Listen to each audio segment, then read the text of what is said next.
Today with is we're doing more multi-axis today, so very briefly just touch on 3+2 positional because I don't want to spend a ton of time on that. I know everyone's here to kind of see a little bit more on the simultaneous stuff. So, but I still want to set a good base level. So let's start off with some 3+2 positional stuff. Moving on to some 4-axis rotary cutting, right? So just kind of leveling up from the 3-axis stuff. I want to touch on tooling just a little bit because I think it's going to be important. Tooling plus a few more things before we jump right into the 5-axis simultaneous. But we'll probably spend most of our time talking about 5-axis and also some of the 3D cutting operations in there inside of Fusion and how some of those can be run on full 5-axis. And then hopefully we'll have some time for this, but I want to touch on hole recognition. Yeah, and kind of wrap things up there. So yeah, it's gonna be Awesome. the list of topics for today. Yeah. And before we do, just a couple of quick notes for just to give you guys a little bit of context of the extension itself. Fusion starts at 680 a year. The extension starts at 1465 a year or 185 a month if you really want to go that route. You can always lock in that price for 3 years if you're worried about kind of long-term, like year-over-year price growth or something with subscriptions. That's always something that we can help you with. And then in general, with next gen, if you aren't familiar and you're new to next gen today, welcome. And next gen is the top service delivery partner for Autodesk. So post-purchase with Autodesk, they don't provide any extra resources or help outside of the self-guided stuff that you can find on like YouTube or through forums.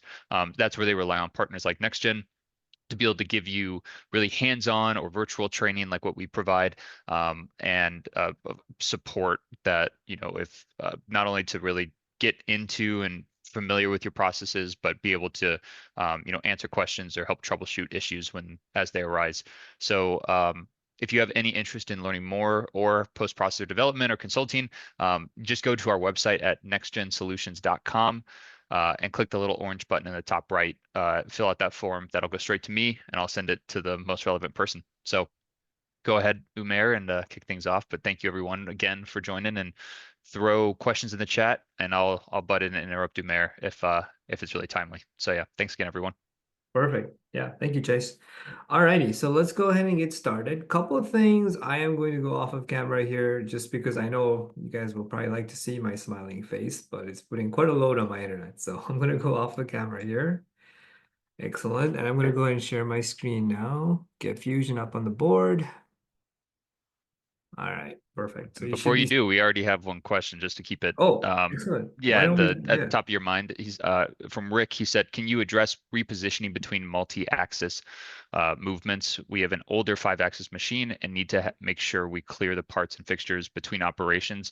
And I've not seen many videos covering this topic, so something to Okay. keep in mind." He Yeah. says, Yeah. "Yeah, when you get I'll to try that to section." answer. I'll try to answer that. Now that can get pretty deep, Rick, and I'm glad that you actually brought that up. So maybe even if I don't get touch on that today, I'd love to kind of spend some time with you later on and kind of go through that. So yeah, perfect. Thank you for asking. Um, I'll make a note of that. Yeah, So touch on yeah. that. Thanks for the question, Rick. Perfect. All righty. So let's jump right in.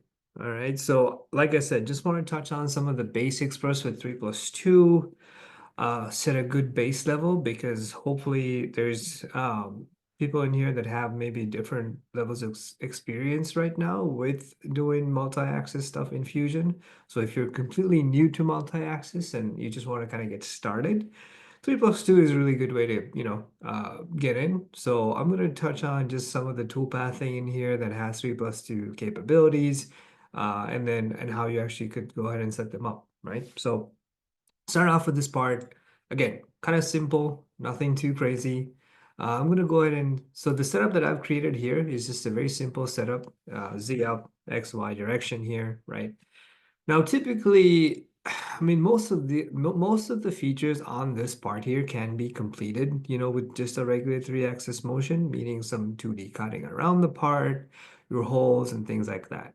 But begs to ask the question if there's a better way to cut these angles, right? So if I had typically just a single 3-axis machine, Now, the only way to either do that was I would need to have a tool that had that specific angle on it, or I would have to 3D that, right? So to kind of taking a look at how 3 plus 2 can help with this, so let's go ahead and set up, for example, there's multiple different toolpaths that you can use for this too. So underneath all my 2D toolpaths here, you'll notice all of these operations here have access to tool orientation. Also, the 3D operations also have access to tool orientation. So for a part like this, there's two things that we could do, right? So we can do it with based off of like a 2D operation, for example, like a 2D pocket, right? So let me go ahead and create a 2D pocket really quick, grab a tool, and typically for something like this, I'll just use like a flat end mill, right? So let's go ahead and grab something here just from my local library. Nothing crazy, right? So grab this 1/2 inch end mill. And the next step right here, so this is kind of where you make that switch between just a regular 3-axis operation and more of a multi-axis 3 plus 2 operation. Click on the tool orientation box. Soon after you click on that, now you can actually have assign a z-axis, pretty much just in the direction of your spindle that you want Fusion to kind of orientate the part to. So I'm actually going to click on this face right here. As soon as I do that, you'll notice my z-axis changes direction, again, in the direction of that face, parallel, I should say, or maybe perpendicular would be a better way to say it. And then in my geometry tab, there's two ways. I could also just click on the face, or you can click on a single chain. Typically, clicking on the face will give you the, the boundaries of that surface. But just by doing those two things, I can go ahead and hit OK now. And you'll notice that Fusion now tilts that tool and makes that into a, again, 3 plus 2 operation, right? More than just 3 multi-axis operation versus just the 3 operation, right? So really, really easy to do it. Nothing too scary. A lot of people who like in training, when I talk to them and they say, oh, we don't really do a whole lot of 3 plus 2 or multi-axis. We've always thought that'd be a more difficult thing to do, but honestly, Fusion kind of makes it a lot easier. So single checkbox, assign a face or a direction to the toolpath, and select the geometry as you would with like a regular 3-axis operation, and off you go, right? So currently at this level of where Fusion is at, you would need to select a single face for every single change in orientation. So meaning if somebody was to ask me, well, what about the rest of these here? Well, you would actually need to duplicate the operation, assign a new face, for example, over here, select a new geometry over here, and hit OK, right? So typically that is the process and how you would go about that.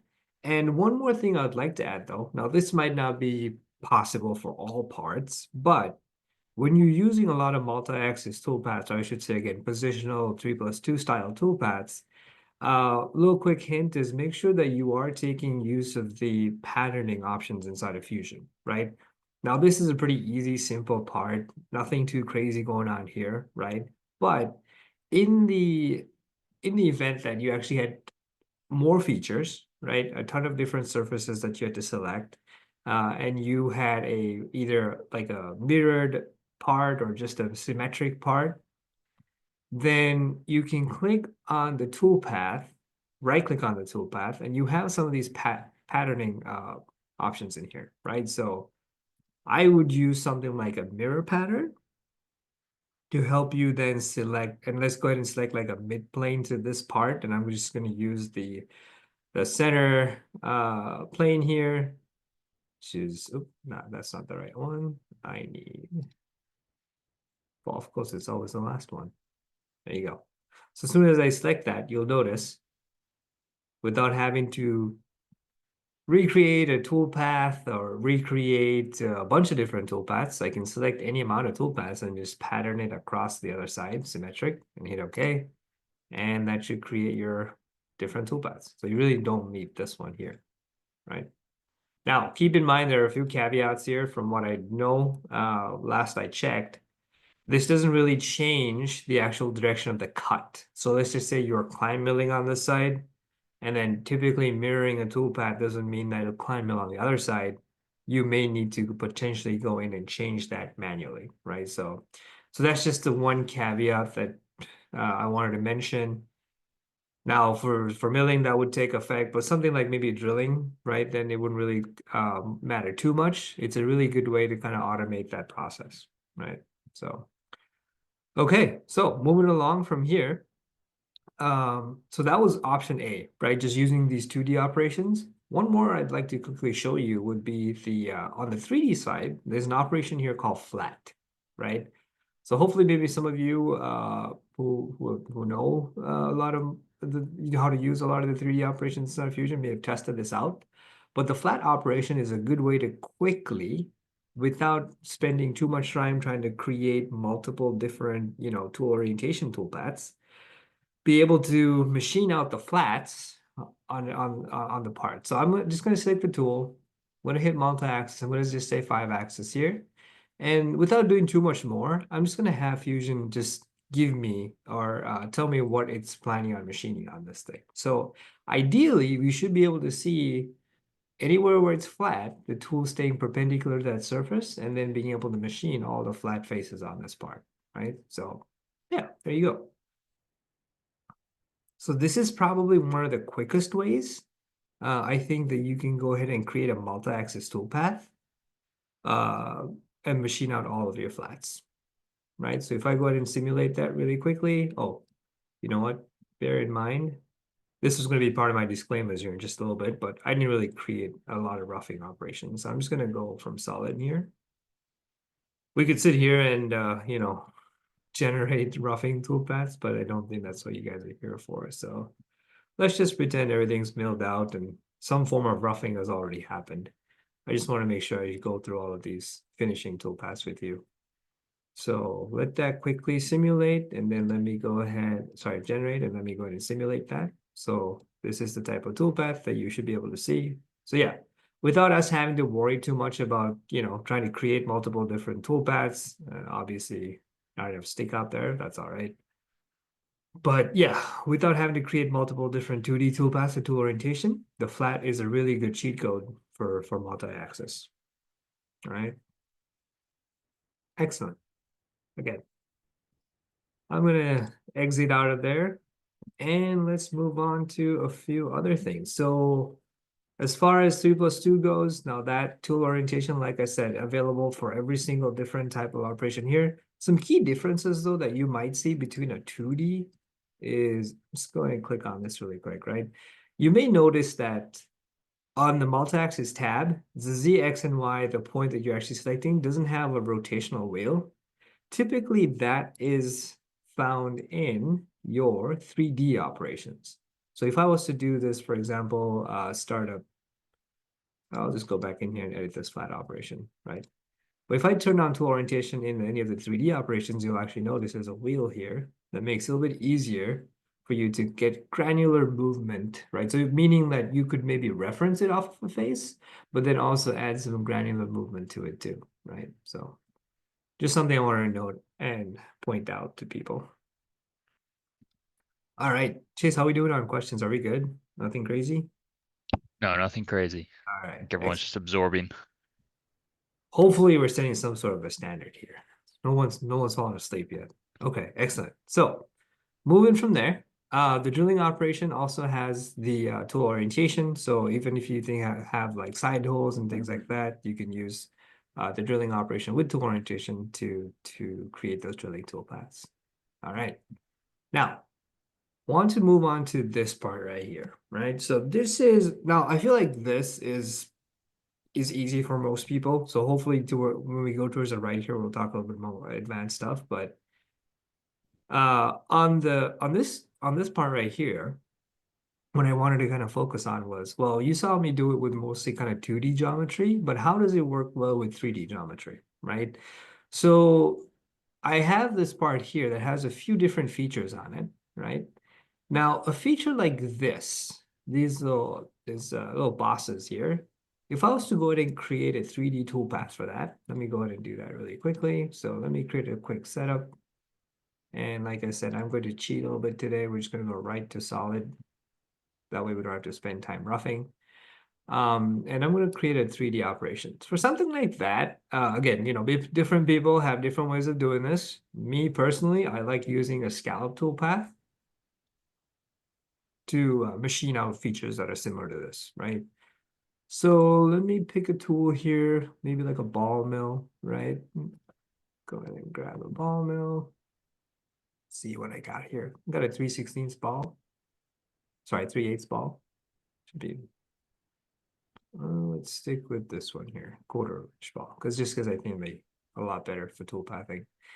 Okay, so grab the tool. Now if I don't use multi-axis and I just go right and select the feature I'm trying to machine here. Let me say selection, select this guy.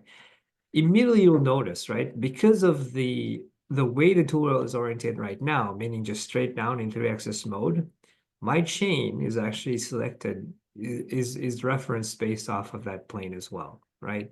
So if I was to go ahead and like hit OK and see what sort of operation we get here, let me also up this a little bit so we're not spending too much time waiting on toolpaths. That's just my step over, right? So you'll notice that the toolpath that I'm getting is conforming to the surface, but again, it's still milling that off of like a 3-axis, so it's not really getting the best coverage. Even if I was to like open up this offset a little bit. So let's just say I give it a bit more, like 250.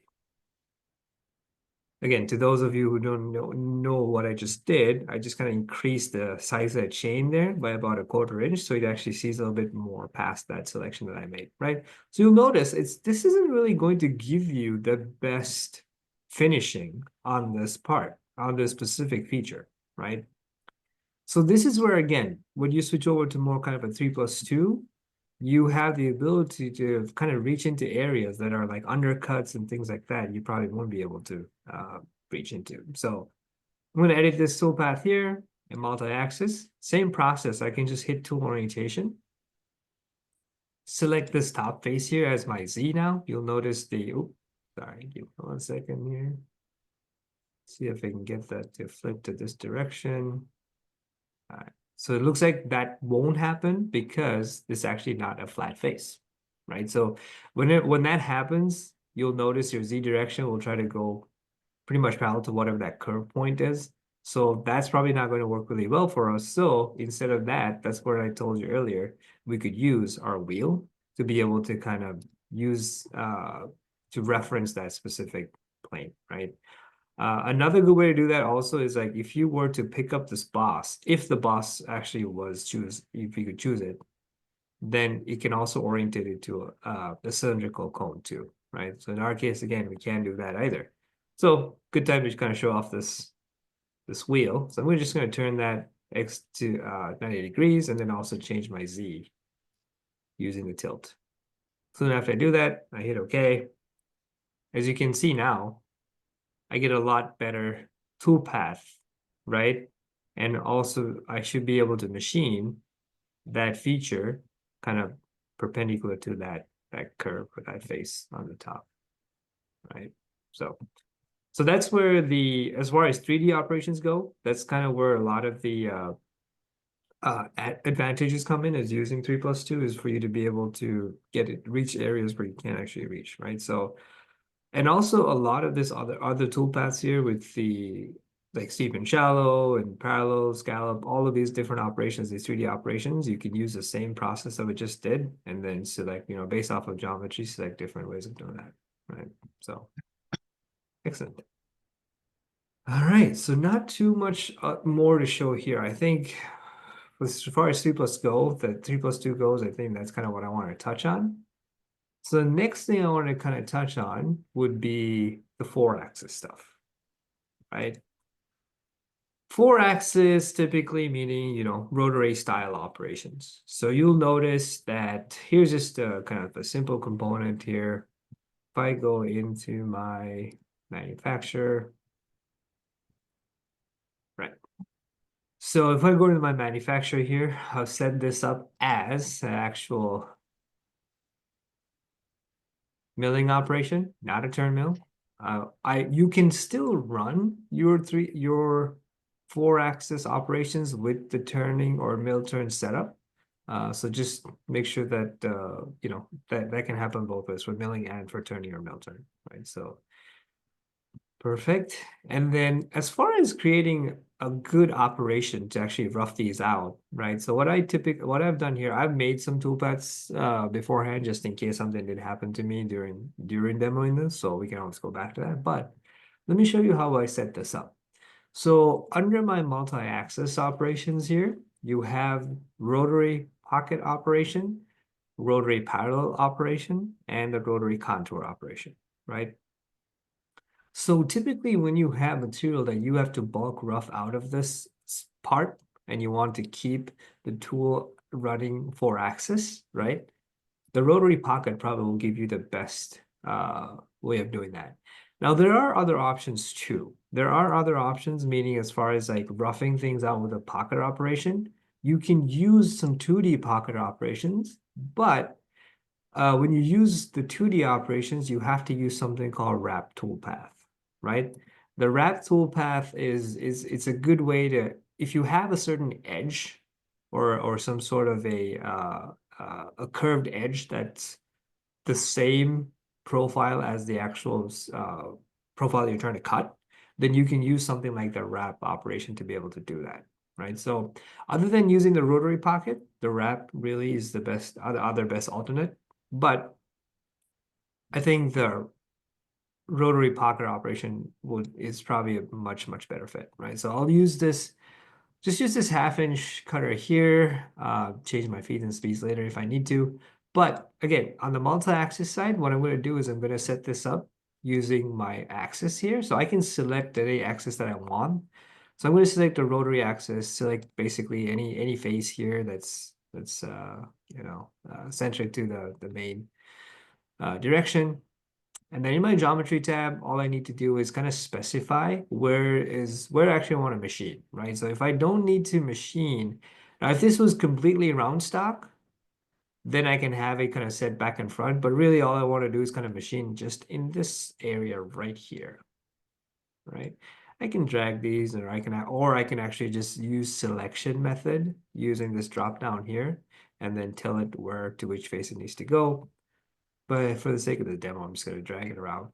So And we did have one quick question yeah, from there. It was just from a couple minutes ago. He was asking, can you use the wheel to orient the ball mill for surfacing and not using the very tip of the tool? good question. So, no, right? So there are some options. So that kind of depends on the surface that you're selecting. So here, if I go back to, I'll let that calculate really quick and jump back in here, right? So the wheel is more to do with how the tool direction is pointing towards that surface, but it doesn't specifically mean that you can use just the edge of the cutter. There are other toolpaths I think that would be better for it. Now you can kind of trick it and play with it to tell it, okay, you know what? I want to actually put a slight tilt into it. The best way to do that, honestly, would be if you had a surface that was actually uh not perpendicular to the main surface that you had, the cutting direction in, then you can give it a slight tilt and say, okay, follow that axis, but as you're cutting down, you'll probably be using the side of the cutter. But in my opinion, it's still going to try to keep the cutting edge is always going to want to stay perpendicular to the surface it's cutting for some of these 3D applications. So for the scallop specifically too.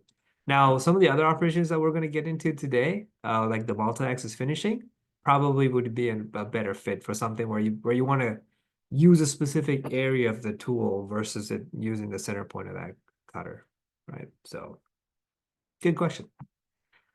Yeah, and I'll jump in and I'll cover that here just a little bit. So let me see what happened while we jumped out. Okay, perfect. So this is the toolpath, as you can see, that it generated for us, right? Now, again, a lot of this is generated based off of the parameters that we gave it, but I'll go ahead and kind of simulate this so you can see what it looks like. And this is very similar to the one that I already did. So let me go ahead and simulate that for you so you can kind of see what that looks like when it's cutting in 4-axis. And there's also a way for us to simulate this. Simply, if I just did rotate stock, it should turn the stock here, or we could do tool. There we go. That's probably better. Probably not the best, but obviously That way you can kind of see what the rotation would look like. Don't pay attention to the actual retract motion. That definitely doesn't happen, right? But the tool should be retracting. But this is what the 4-axis motion would look like. So as you can see, as far as clearing material out rather quickly, and keeping it as a 4-axis motion, the rotary pocket is probably going to be the best option, right? So, excellent. And the things that you can adjust in here will probably be something like your radiuses too, right? So let's just say, for example, now remember we had it only going from this face to this face, so we kind of had it constrained in the let's just say the x-axis, right?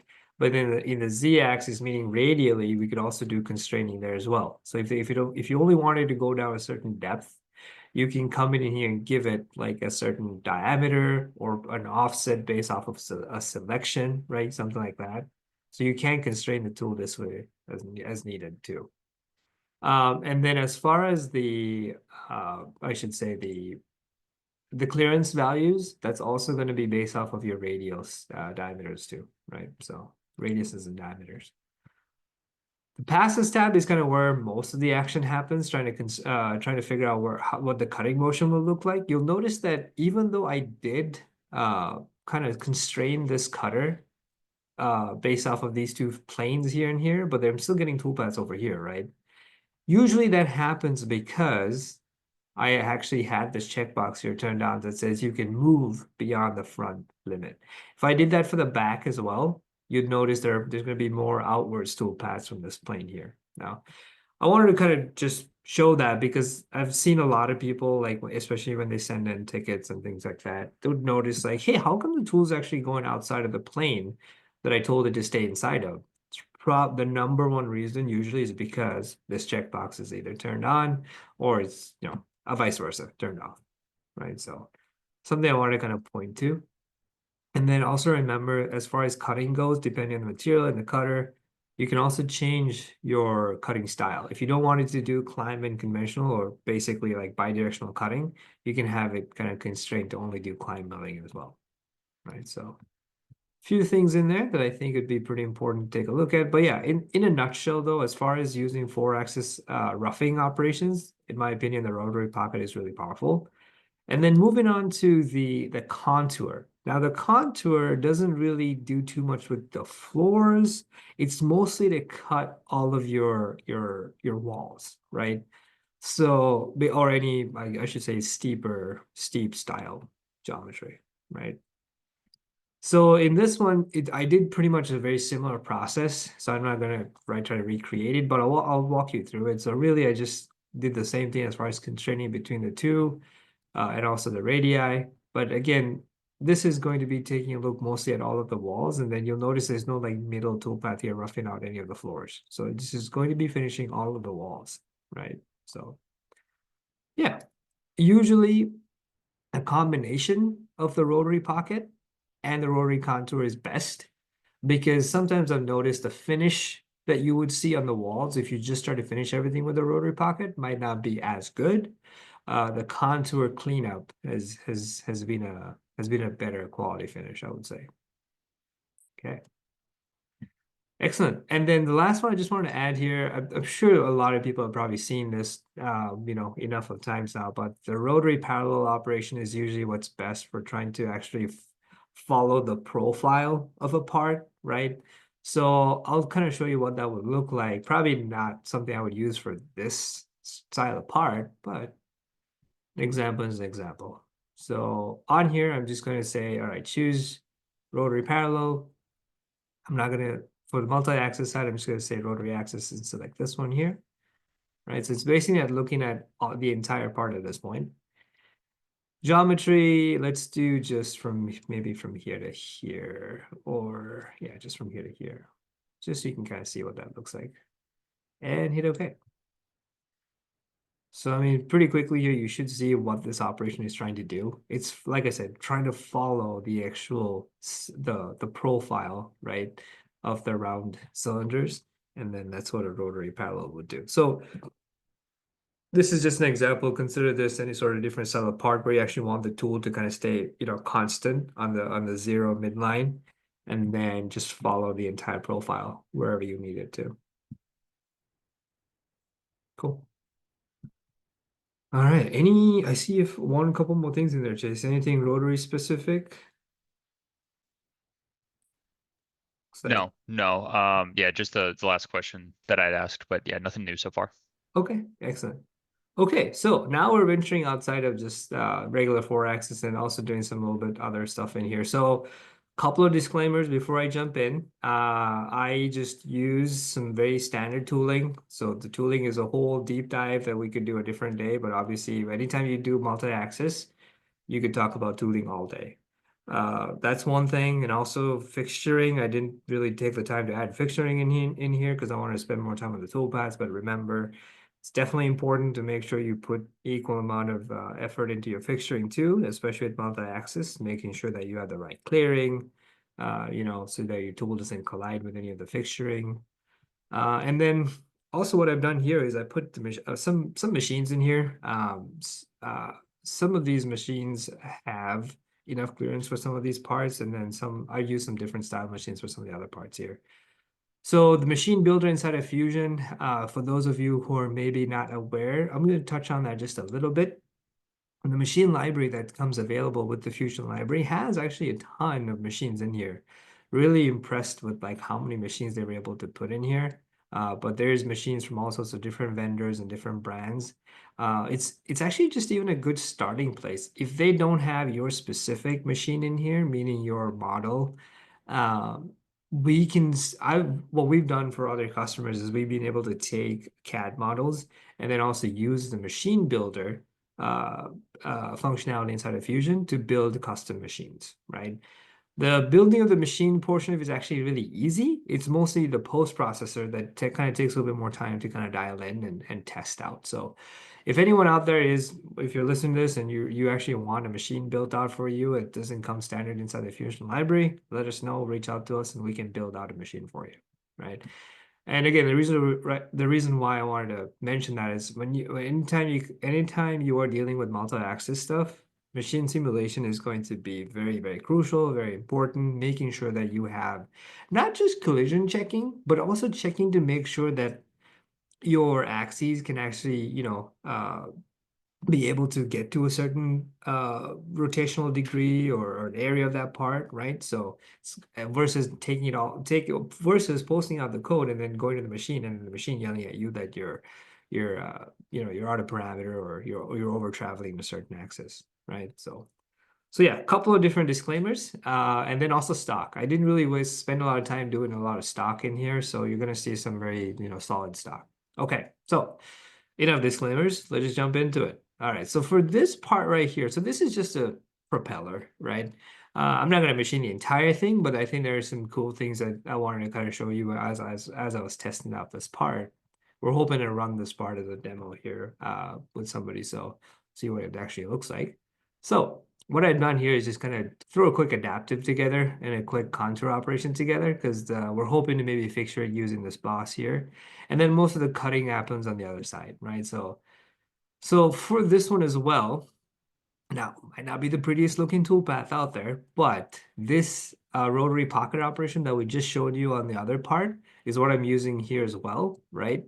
Now, a couple of things were different with this one, though, what I wanted to make sure that people saw is the rotary pocket operation has the ability to do shaft and holder clearances too, right? Because I'm sure a lot of you have like noticed this tool already. We know that that's definitely not, sticking out long enough, right? So it has the ability to kind of take a look at what the tool stick out length is and avoid certain areas as well, right? So while I'm going to actually go ahead and simulate this for us so you can kind of see what this looks like. The only difference when you simulate with machine is now you're actually running it through the post processor too. So you're getting a fairly accurate machine simulation, in my opinion. So let me go ahead and get that started for us. Might hang just a little bit. Okay, I'm gonna skip a little bit here because I We also think, had another question, Umair, but yeah, I, go I ahead. think it might be better for you to just check the chat and read it because it's Is a it little very lengthy. So technical? yeah, it might be a little bit more technical. Okay, gotcha. Yeah, Let me I see. could give it a stab, but yeah, Oh, you're good. Let me yeah, take a look. Let me take a look. cool. Maybe I'll read out. I do parts on fourth axis that the OD concave and tries to flat. Also, I have to use rotary parallel, but when it comes around, it tries to lay the end mill on its side as it goes up the flat, while keeping the tool center point of the reverse. Any ideas for different tool paths? Okay, yeah, there potentially might be. I'm really curious, Mark, to see what this part looks like. Hard to kind of imagine it just based off that description, but a lot of alternate style tool paths for things like that would be a flow operation. The flow operation and the geodesic operation will be really good for something like that because you can actually put in guide curves, and then maybe we can select the circular part of the guide curve to cut the rotary motion, and then a guide curve for it to kind of follow into the flat profile. So yeah, that might be one option. I think I might have a an example here we could go through. So Yeah. And we can follow up afterwards too. I have your email marked through the registration, so we can get a little bit more in the weeds, or yeah, schedule some time as well just to dive in. absolutely. But yeah, just to, wanted to quickly kind of show you guys what this would look like with the machine, right? So, and this is kind of when you actually start to see full, four axis style cutting. So I haven't really, been very aggressive with this. I'll go a little bit quicker just because I know people want to see what this would look like with the tool clearance as well. But what Fusion is doing is it's actually matching it against the post processor, making sure that you're actually running, simulating the tool path code, not G code, right? Just want to point that out. It's not actually simulating G code, it's simulating the toolpath data. But and also and this was something that they added recently, I believe. For those of you who have not seen this just yet, but you can actually see the NC code now inside of Fusion, right? And it's while it's running. And also what's kind of cool is uh if there was a collision that happened here, I'm actually just going to turn that on there, right? So if there was a collision that happened, oh my gosh, I just realized that the machine's jumping around. I just changed that to actually have just the machine base. Okay, going back to what I was talking about. If a collision was to happen, you can actually select that. It'll stop on that line. It'll tell you what that line of code is, and then be able to investigate further based off of the G code too. So super, super handy. I think we should be getting to a point here where you might start to see some tool clearancing happening because of the cutter size. Yeah, if I actually hit pause right now, you may start to notice this, right? So because the tool really can't uh, cut any further without creating clearance, the four-axis toolpath is now getting away from the actual fin of that propeller, right? So yeah. So I just want to kind of demo this really quickly to everyone, just to show you how even toolpath clearance is taken into account there. And now I would probably come back with a different tool, a taller tool, or even a 3+2 roughing operation, right? So come back in later with a different style method and try to, or even a longer tool and try to rough out all that material there, right? We had Excellent. one more question come in. Yeah. This is a quick one. Does Fusion use the MachineWorks multi-axis engine? Fusion uses a couple of different kernels, I believe. So it That's what, uses the HSM kernel. right. Okay. That's, yeah, Yeah, from the old acquisition. correct. Yes. So it's gonna use you'll see some HSM kernel stuff in here. It's built off of the HSM kernel. You'll also see this one in particular, the rotary toolpath in particular, I believe, is from ModuleWorks, right? So it's kind of from that kernel. And then you'll also see some toolpaths in here that are if any of you are familiar with some of the older Delcam products, like well, PowerMill, FeatureCam, some of those products that are Autodesk owns, you'll even see it in here too. Right? So Steep and Shallow would be a good example. Good question. Okay, so there you go, right? So as you can see, G code is giving me the alarm and also tells me that, hey, that's kind of as far as I can go based off of the holder here. So, but yeah, just wanted to show that out to you guys as well. Perfect. I'm gonna exit simulation here. And then you've noticed I'm also using this was something I don't want to test it out, but I don't think I'd actually run this sort of toolpath. I have a toolpath here that I think would be a little bit better for this. But I tried using the rotary contour toolpath on this specific feature here. As you can see, probably not the best.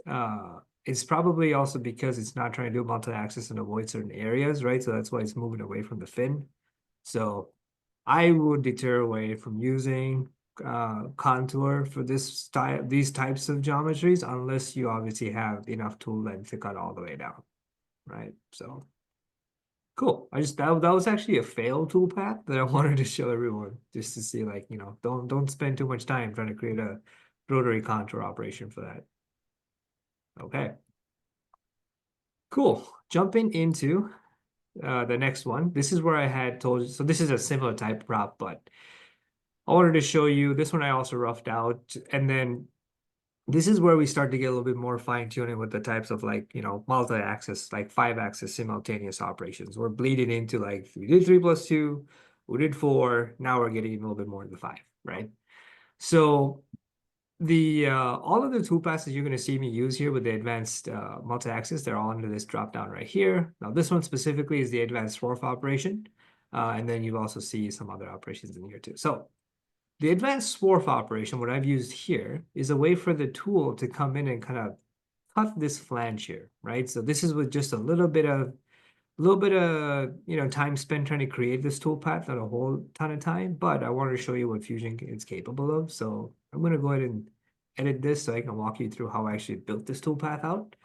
So this toolpath also takes into account your shaft holder clearances, right? So that way it's doing collision checking against the part in the holder. And then I've turned on five axis, obviously multi-axis for this because I know I can't just cut that with 3-axis. But a few things to note here in your tool axis, there's a few different options. Now, typically most parts out there, I would say for most people using Fusion, you could get away just using automatic, right? But there are other ways to actually synchronize the spindle. Now, synchronizing spindle is, again, a lot deeper conversation. I don't know if I'll be able to jab it in here really quick, but you have the ability to use things like sketch curves, things like your UV lines inside of the actual model, right? For you to be able to kind of direct the spindle in that direction, right? But like I said, I think just getting our feet wet with 5-axis inside of Fusion, automatic is a really good way to get started. So didn't really do too much there. On the geometry, what I do to select the surface is just straight up a surface selection, right? There's also another way to do this. You can do it using guide curves. Guide curves is a way for you to tell Fusion, okay, what is my cutting line, right? And then what is the curve based on that the tool is going to use to guide the tool to stay perpendicular to that curve, right? I have an example here in just a little bit. I'll walk you through that. But again, keeping things very, very simple. This is the style of toolpath that I was able to achieve. And I'm going to go ahead and quickly simulate that so you can kind of see what that would look like. Give me just a second. Zoom is not very friendly with Fusion, I've noticed.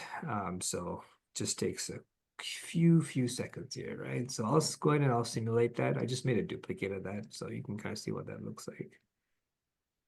Okay, give me 1 second here. Also, while I'm waiting, one thing I wanted to point out to people, again, another tip, maybe not everybody knows this, but if you notice here in your browser, you have these little check marks next to each of these, right? Typically, if you're always confused, like, wait, why do I not see stock? Why do I not see my remaining stock based off of my prior toolpath? It's because you'll notice I actually have this in-process stock calculation going on right here, right? So even though the toolpath is valid, doesn't mean they'll actually simulate with the right stock. So I actually have to wait till the in-process stock is done calculating, right? So, but now that it is, and it's a solid versus a dash, when I go into the simulation mode here, you should be able to see based off of my rotary pocket, what sort of operation we're going to have here, right? So how we doing on time? I might have to bleed a little bit over, but should be all right. Yeah, we got 15 minutes Okay, still. cool. Yeah, I yeah, don't have too much more, just demoing certain toolpaths. So hopefully cool. this kicks on here pretty quickly. Okay, there we go. Whew. Okay, let me go ahead and hit the play button, but this is what you should be seeing. I don't have this on a machine, but you should see the toolpath move here according to how it needs to get cut. Also, another thing I'll quickly mention to everyone is we go ahead and hit play. I'm not going to stop on any collisions here. I clearly know that I have some more roughing to do here, but I wanted to show you this toolpath. One thing I also mentioned to everybody is if you're seeing a lot of kind of lagginess with your simulation, play around with your accuracy settings inside the simulation workspace. Depending on how high you set the accuracy, you will kind of take longer to actually simulate the toolpath. So, but yeah, so there's your multi-axis swarf operation.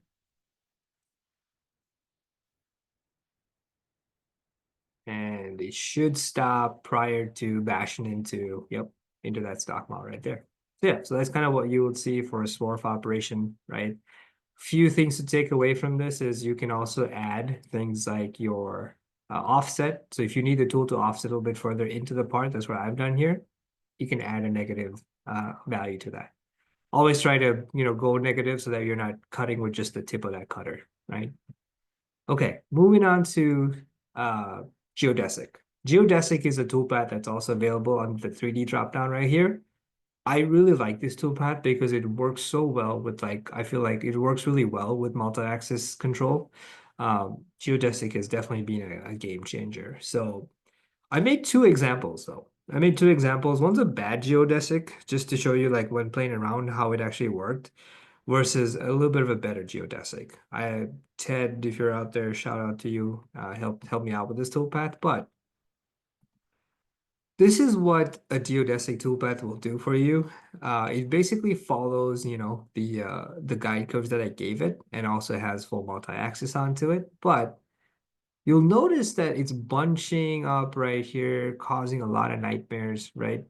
And the real reason why that typically happens is because, as I found out, it's all to do with the guide curves that you select, right? So walk you through this here. So what I did here with multi-axis, I turned on tool orientation because I've noticed that with multi-axis toolpaths, if the tool needs to come in a certain direction, try to help the tool by actually turning on tool orientation and saying, all right, my Z is in this direction, right? I've noticed it gives you a better quality toolpath. So help it along with some sort of tool orientation for that starting point. And then on the geometry side, so what I did was I chose this outer curve here that you see. Maybe I'll turn the display off here. There you go. You notice I selected this outer curve here and this inner curve right here. So based off of these two curves, I wanted Fusion to create a geodesic toolpath that stays within that boundary and then cuts that with the side of the tool, right? So ideally, what that would may have looked like is if I simulate this, I'm just going to do it without the machine because I don't want to take too long to hang up here. I have a few more things to talk about. But ideally, what that should look like is the tool coming in, cutting with the tip of the tool or the side of the cutter, and then following that guide curve. But because of the way it bunches up here, it honestly didn't give me the best finish, right? So you notice, there you go. Staying around this here too. So it is collision avoidance, but that's probably not the best way to kind of cut that surface, right? So I wanted to give you a bad example. Now, a better example, how I believe it should look like, is this one right here. So you'll notice this one flows a lot nicer, right, than this geodesic right here, right? Now, but the way I was able to fix that is the mistake that I made was try to pick two chains, right? Outside and inside. But instead of that, all I really did was do an offset line. An offset line using your curvature selection here. And I only selected a single chain, right? So by selecting that single chain, I was still able to kind of orientate the toolpath to that direction, but then also get a smoother finish on that, surface. So now if I was to simulate this guy, see what that looks like. So you can quickly see what.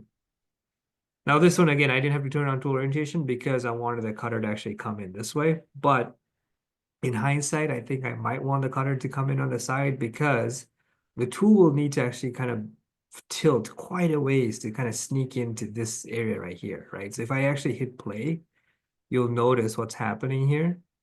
As soon as I get into that collision avoidance area, go a little bit more, a little bit more, a little bit more, and there we go. So see right there, like, so it's actually tilting quite a bit. Now, if you didn't have the reach for it, or if you don't have the tool for it, I'm already seeing a little bit of collision there. You may have noticed it. Yep. So as you can see, I'm still smashing a little bit of stock there, right? And the tool has to start tilting quite a bit, right? So I still think in hindsight, I probably would want to turn tool orientation on and cut it from the side of the cutter versus just cutting it head on and tilting it that much. And some machines actually don't give you the ability to even tilt that much, on the B or the B axis potentially, right? So excellent. All right. Few more things to get through here. I wanted to show you And this. one more question Yeah, as well. but Yeah, as Tyler was asking, is there any settings in Live 5 to help prevent gouging, or is that more of a post-processor G-code setting for the machine? oh, for gouging? Yeah. So there Yeah. is okay, that's a really good question. Let me see if I have an example in this. So you might notice uh there is some gouge. Okay, so maybe not in this specific type of toolpath, Tyler, but if you were doing something like a swarf, like an advanced swarf, there are some gouge checking options in here because it's also taking into account the floor as well. Um, so yeah, there are options in here, not a ton, not a ton, but there are certain options in certain toolpaths, not every toolpath, where you have some gouge checking available. And also when you do simulate with machine, it'll obviously tell you if there are gouges in the part or based on the tool. Okay, hopefully I gave you a very quick and rapid answer there, but we can definitely, if you want to kind of investigate that a little bit more, happy to spend time with you. Okay, so moving on to this part right here. I wanted to show you two ways that you could finish off different surfaces. So the easy one, so this is great for someone who's like not very, versatile or hasn't really spent a ton of time doing 5-axis, is just follow a very simple 3D contour operation. I haven't even turned on tool orientation or anything like that. And the surface I'm actually trying to finish, as you can see, is this area right here, right? All I really did was there's a few different modes. This is kind of the core of what the 5-axis controls are in Fusion for all these 3D operations. The core is the primary mode right here. So you can choose on how you actually want it to cut. If you went vertical, it'll try to keep the tool as vertical as possible. But there are some other options here. And I think probably maybe at a later time, we should do a little bit more of a deep dive on like what is the best time to use from point from curve. But I think I have one example. But you can also have the tool following certain, sketch lines or construction lines and things like that to control to control that multi-axis toolpath a little bit better. But for the moment, all I done is just say vertical. Do everything as vertical as you can, but now use the collision avoidance, set that to automatic, and now instantly overnight, like ramen, you've become a 5-axis machinist. So I'm just gonna hit OK. I'm just gonna cancel. If I simulate this with the machine, you should notice a nice 3D contour toolpath. And again, I cheated. I didn't really use any stock. But notice how I didn't have to stick that tool out any too far up, right? I can still keep the tool kind of nice and short, make sure I don't have too much flex in that tool, and then convert like a 3D operation into a multi-axis operation. Just by two things. Having your primary set to vertical, cutting in 3 axis when you can, and then setting your collision avoidance to automatic and let Fusion kind of do the work for you. Right. So that's the easiest way to do it. Now, there's another option here too, right? So this is something called multi-axis finishing. This toolpath is really good at finishing with rounded cutters and also barrel cutters, right? So barrel cutters, for anyone who's using barrel cutters or oval cutters or round segment cutters, things like that. This specific toolpath has the ability for you to use that.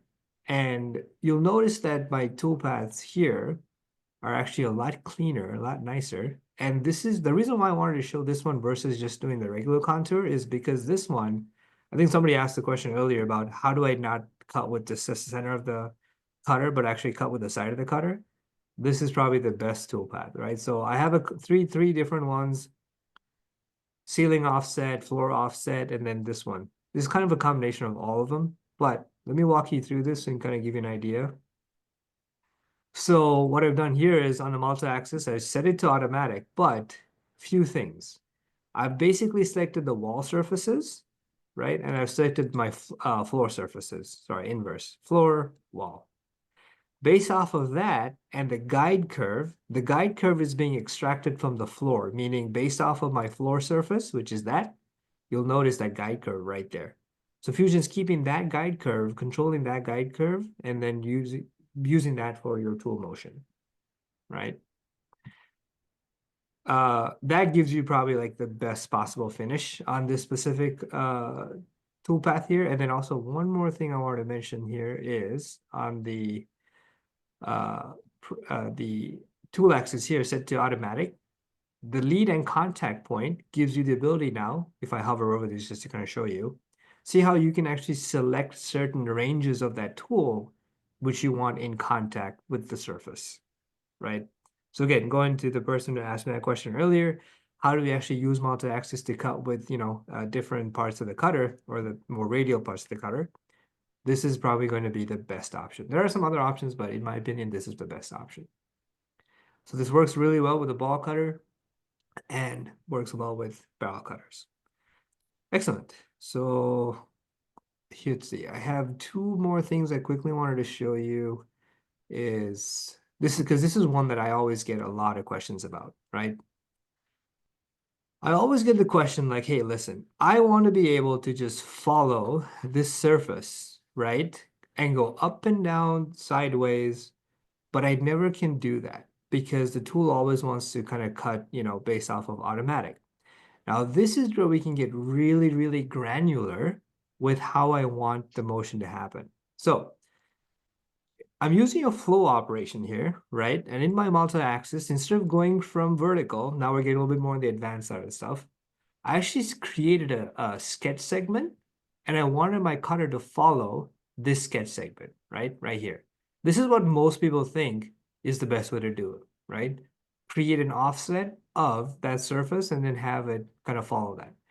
But notice what's happening. It's actually kind of a terrible toolpath. If I simulate this with the machine, look at all of these retract positions that's happening, right? And most of this is happening because of that sketch segment that I selected, right? So see a lot of retract,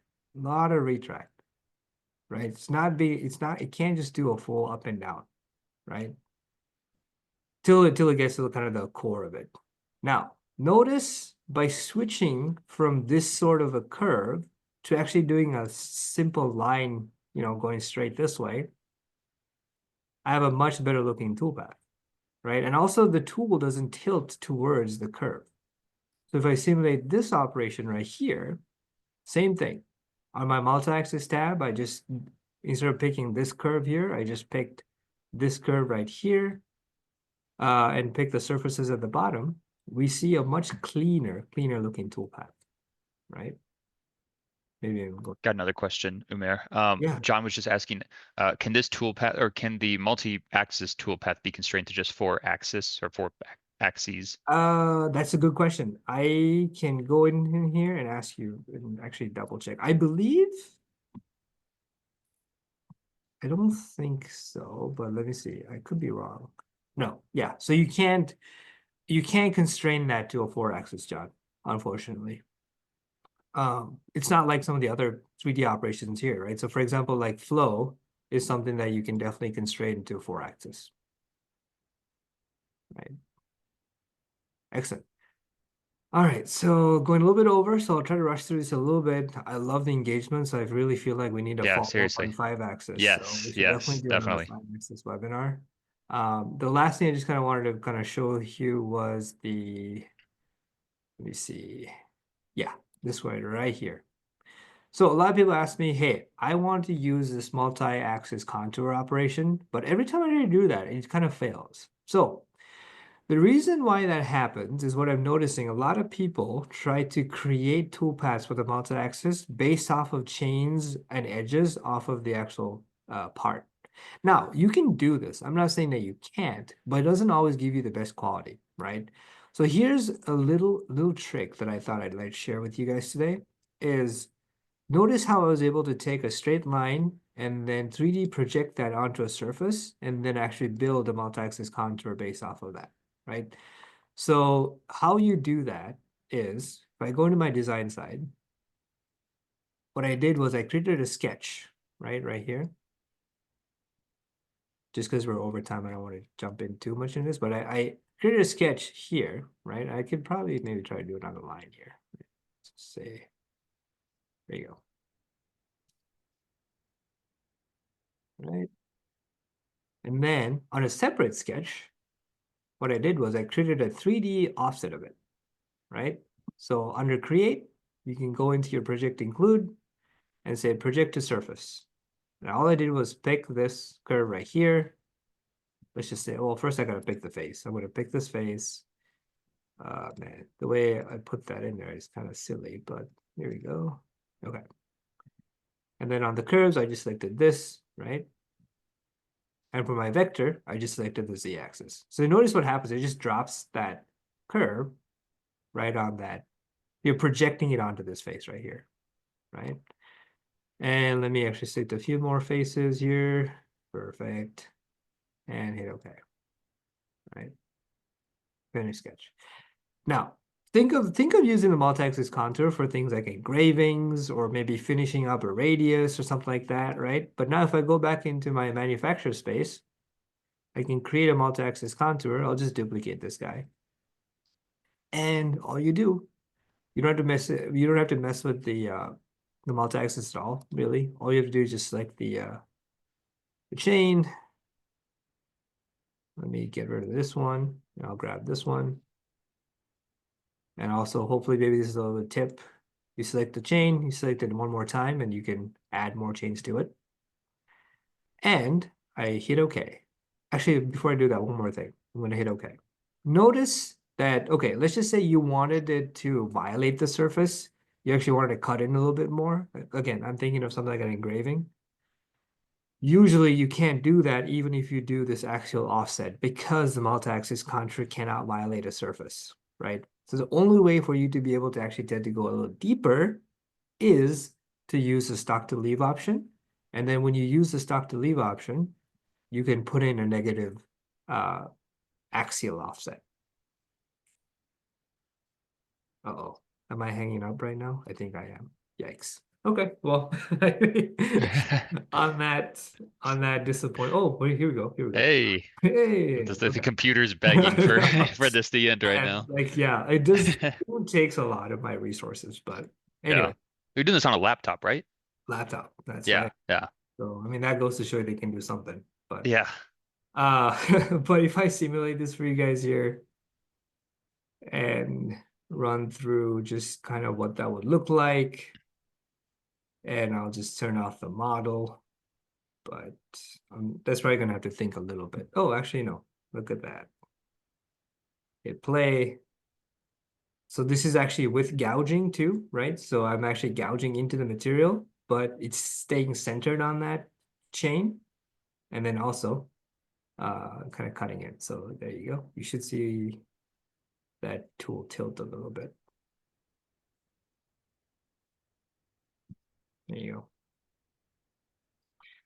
So in my opinion, that's kind of the best use case of multi-axis contour. I'm not saying that's the only use case for it, but from my experience, it's been the best use of it. Just putting in engravings or following a center line and doing cleanup, right? So, and somebody was to ask me, well, how come I can't finish off those radiuses then with the multi-axis contour? Maybe like down here, you wanted a multi-axis contour to finish that radius. You absolutely can. I'm not saying you can't at all, but I would rebuttal and I'll tell you that the pencil operation with uh, automatic collision avoidance will give you a much better finish, right? So there's a balance between like practical use case with multi-axis in my opinion, and actual getting it to apply for a specific geometry. So okay, well I'm gonna stop there for today, but what's I would love to take more questions. It looks like there's some follow-up here. I would love to follow up with a lot of you guys too. So, and what also this has told me, Chase, is we definitely need to do another We part do. two, multi-ed. Yeah. Yeah, Yeah. there's a lot.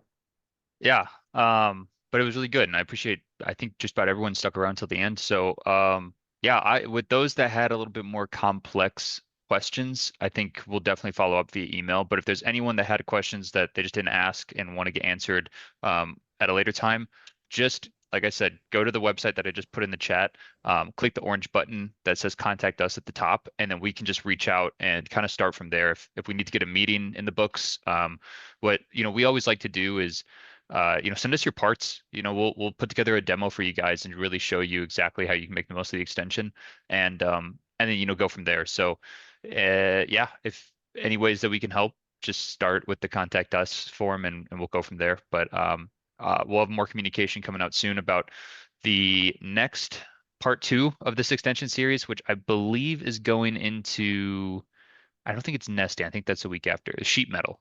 Um, so that's the manufacturing extension. So well, that'll be next Thursday, the 13th. I'll have a registration page sent out to everyone that attended, along with the recording of this first part. So thank you guys all again, and have a good rest of the day. Have a good weekend. Thank you all. All Follow right. up. Yeah. See y'all.